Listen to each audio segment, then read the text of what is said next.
যে ঘরে নামাজ নাই সে ঘরে যতই আয় রোজগার হোক না কেন বরকত থাকবে না। রাসূল পাক সাল্লাল্লাহু আলাইহি ওয়াসাল্লাম বলেছেন, ফজরের নামাজ মানুষের আয় উপার্জনের বরকত দান করে। অন্য আরেকটি হাদিসে আছে 5 ওয়াক্ত নামাজের 5টি ফজিলত। 1, ফজরের নামাজ না পড়লে চেহারার উজ্জ্বলতা নষ্ট হয়ে যাবে। 2, জোহরের নামাজ না পড়লে রুজির বরকত কমে যাবে। 3, আসরের নামাজ না পড়লে শরীরের শক্তি কমে আসবে।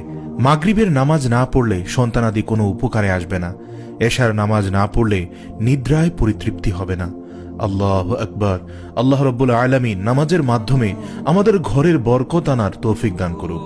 অতএব আসুন আমরা ঘরের বরকতকে স্থায়ী রাখতে মিথ্যা পরিত্যাগ করি, আল্লাহর শুকরিয়া আদায় করি, অপচয় থেকে মুক্ত থাকি এবং সাথে সাথে 5 ওয়াক্ত নামাজ জামায়াতের সাথে আদায় করি। আল্লাহ পাক আমাদের সকলকে বুঝার ও আমল করার তৌফিক দান করুক। আমিন।